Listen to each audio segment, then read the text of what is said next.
What's up everyone, welcome back to my channel. So today I'm going to be reviewing and demoing the new Colourpop no filter foundation stick. I'm going to be doing a wear test as well, and I'm going to let you guys my overall thoughts on the foundation. So if you guys are interested, then let's get right into the video. So here's the foundation, and it retails for $10 on the Colourpop website. It claims to conceal, correct, perfect, blur pores. It has medium buildable coverage, natural like finish, supposed to give a non-cakey, non-drying type of effect. It's vegan and cruelty free, so that's definitely a plus. Now I grabbed two shades, one for foundation and one for contouring. So for foundation I grabbed 145 warm, and just by looking at it you do get a quite good amount of product. I grabbed 185 warm, and this one I feel like it'll work really well. So just for reference, if you guys are wondering, I do wear MAC NC44, and for NARS foundations I wear the shade Syracuse. I do have a bit of a tan right now, so I feel like this foundation should be able to work, so we shall see. So I'm gonna start off with some Fix Plus. I'm gonna go ahead and moisturize with this GLAM Glow Starter and Sun Glow. Alright, so I went ahead and zoomed in a little bit more. Now I'm gonna prime with the EMBROYLISSE Lait Creme. And I'm going to just apply a little bit. The shade is actually not bad. I'm surprised.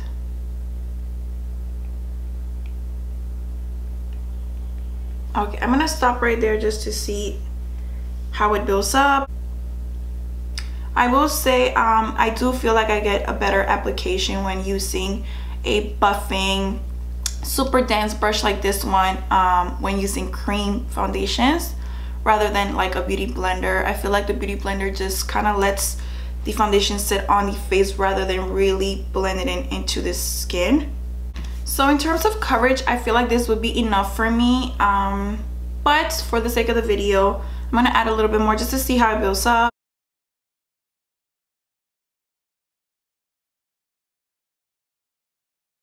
So now I'm gonna go in with a sponge, a damp sponge. This is from Real Techniques. Real Techniques, can't say that. Just to kind of like make sure that I blended everything really well. I don't want any creasing. I don't want my face to look cakey, so this really helps to prevent that. So moving on to concealers, I'm gonna be using the Too Faced Born This Way Sculpting in Warm Sand and the MAC Studio Fix in NC42. So this one's more for correcting, this one's more for brightening.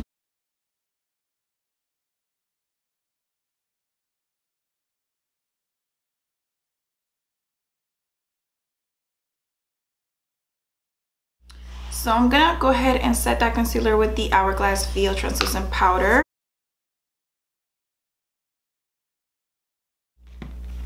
And I'm gonna dust that powder off with the Charlotte Tilbury Airbrush Powder in the shade number 2. To contour, I'm gonna use the shade 185W Deep Dark. And I'm just gonna warm it up on the back of my hand. I don't like to apply it strictly onto my face. I feel like it's too harsh.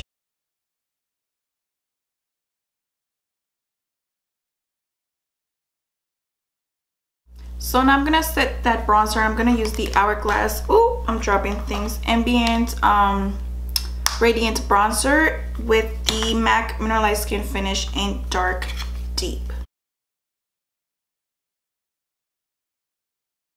And I'm gonna set the rest of my face with the HUDA Beauty Kunafa Baking Powder, whatever it's called. Okay, so to remove that powder, using that same Charlotte Tilbury Airbrush number 2 powder.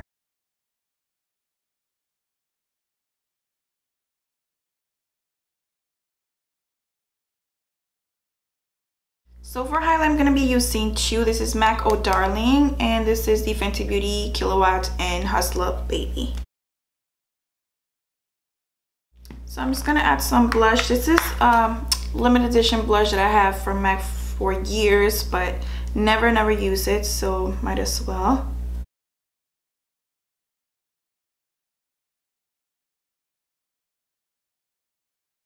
So to set my makeup, I'm using the Urban Decay All Nighter. Makeup Forever Limitless Brown 608, I think it is. Just a dupe for Chestnut from MAC.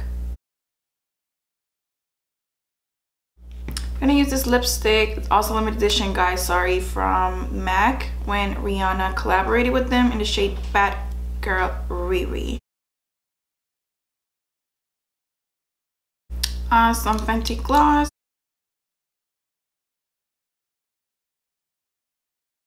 Okay, so here's the final look, and I must say I do like how the foundation looks so far.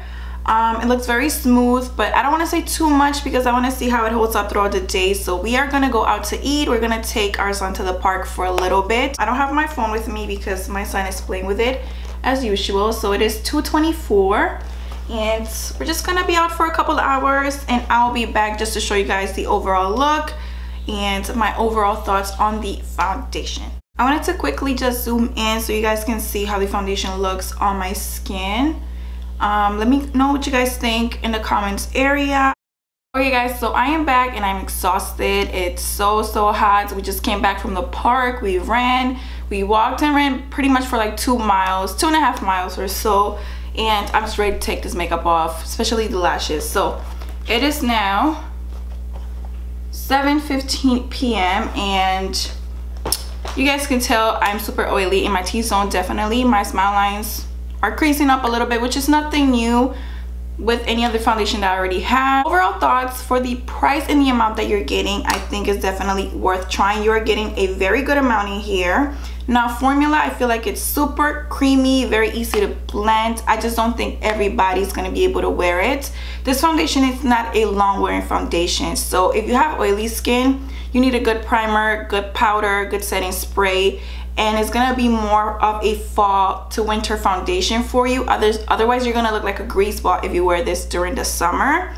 In terms of dry skin, I feel like you'll like it because it's really creamy.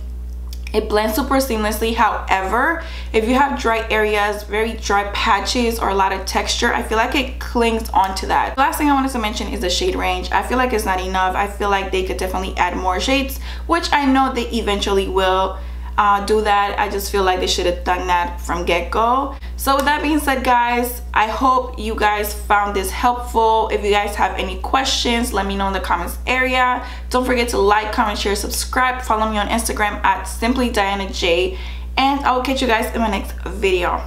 Bye guys.